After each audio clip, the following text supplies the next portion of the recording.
প্রিয় ভাই, যদি আমাদের চরিত্রগুলোকে আমরা হেফাজতে রাখি, বিশেষ করে যুবক ভাইদেরকে বলবো, যুবতী বোনদেরকে বলবো, এতদিন যা হয়েছে সেটাকে যদি অতীত রেখে জীবনের নতুন পৃষ্ঠা খুলি, আমার চোখ কোনো পরনারীকে দেখবে না, আর আমার চোখ আল্লাহর ভয়ে পানি ছাড়বে, আমার চোখ আল্লাহর কালাম পড়বে, মায়ের চেহারা দেখবে, বাবাকে দেখবে, হালাল জিনিস দেখবে, হারাম জিনিসে চোখ দেখবে না।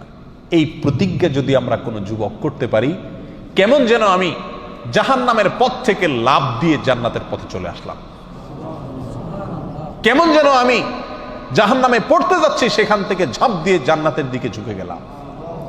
আল্লাহ আমাদেরকে সবাইকে তওবায়ে নাসুহা করার তৌফিক দান করুন।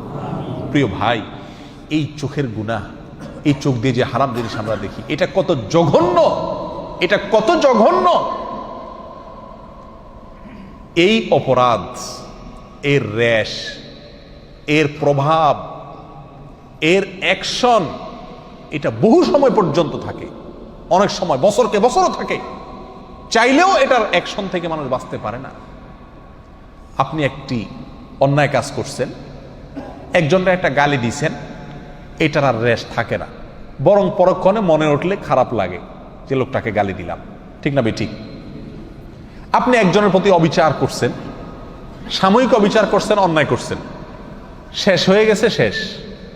কিন্তু আপনি চোখ দিয়ে একটা হারাম জিনিস দেখছেন, সেটা মোবাইলে হোক, টেলিভিশনের পর্দায় হোক, সিনেমার পর্দায় হোক, কাগজে প্রিন্ট করা হোক, অথবা রাস্তাঘাটে হোক, এই হারাম জিনিসটা দেখে আসার পরে আপনি নামাজে দাঁড়াইছেন, ওযু করে সেজদায় গেছেন, আল্লাহর সবচেয়ে কাছাকাছি চলে গেছেন সেজদায়, ঠিক না বেঠিক? বান্দা সবচেয়ে আল্লাহর কাছে যায় কখন? যখন সেজদায় থাকে, তখন আপনি সেজদায় গেলেন। প্রিয় ভাই আমার, আপনার চোখের সামনে তখন ভাসে উঠে ওই মহিলা যাকে আপনি দেখে আসছিলেন, ঠিক না বেঠিক? এমনও হয় মাসকে মাস চলে গেছে, বছরকে বছর চলে গেছে, কিন্তু সেই গুনাহের স্মৃতি মাথায় ভেসে ওঠে।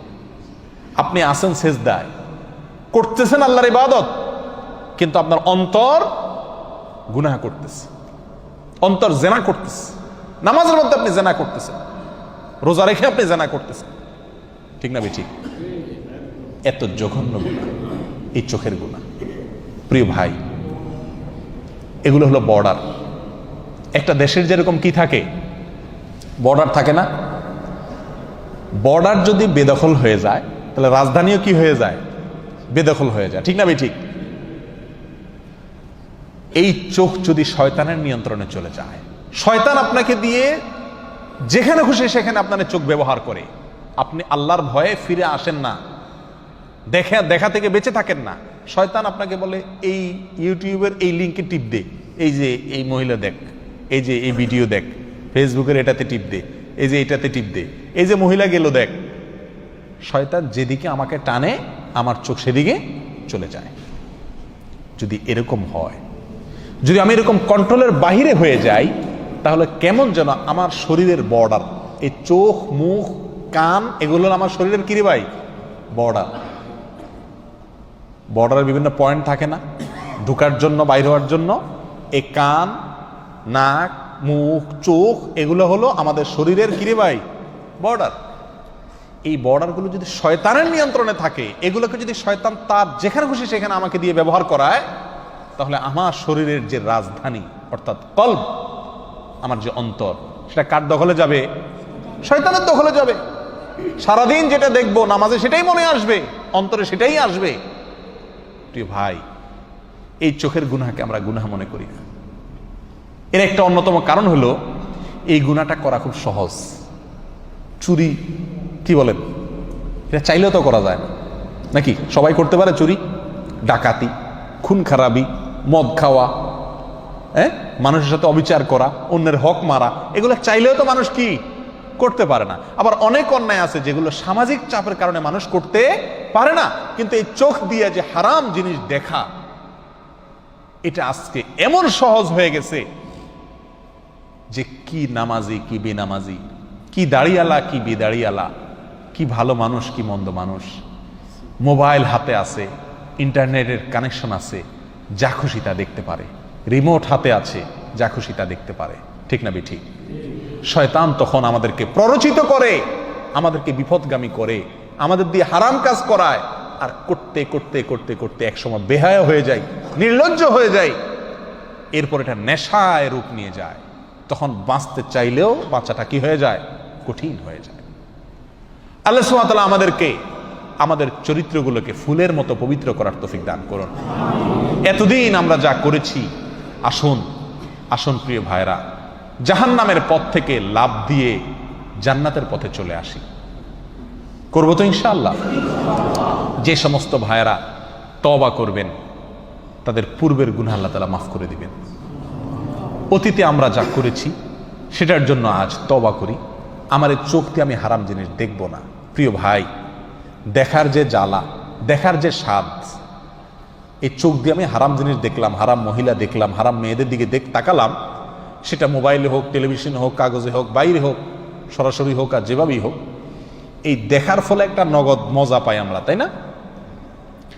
আপনি একটি মুহূর্তের জন্য একটু আপনার এই মজাটাকে আল্লাহর জন্য কোরবানি করে দেন। আপনি দেখতে পাচ্ছেন একটা ভিডিও লিংক আপনার সামনে আসছে, টিপ দিলেই আপনি দেখতে পারবেন কেউ নাই। আপনি মনে করছেন যে আল্লাহ তিনি আছেন, দেখছেন। আল্লাহর ভয়ে আপনি ওখানে টিপ দিলেন না, ওটাকে ইগনোর করে চলে গেলেন। সঙ্গে সঙ্গে আপনি ইনশাআল্লাহ অন্তরের ভেতরে ঈমানি স্বাদ অনুভব করবেন। ঈমানি স্বাদ করে দেখেন, করে দেখেন, আপনার মনের ভিতরে একটা খুশি আসবে যে আমি আল্লাহর ভয়ে এই একটা হারাম কাজ থেকে বাঁচতে পারলাম, আমার ঈমানের পাওয়ার একটু বাড়ছে। কি বলেন? পরীক্ষা করে দেখেন প্রিয় ভাইরা। আল্লাহ সুবহানাহু ওয়া তাআলা বলেন, ওয়া আম্মা মান খাফা মাকামা রাব্বিহি ওয়া নাহান নাফসা আনিল হাওয়া ফাইন্নাল জান্নাতা হিয়াল মাওয়া। জান্নাত কোন সব লোকদের ঠিকানা ভাই? কাদের বাড়ি?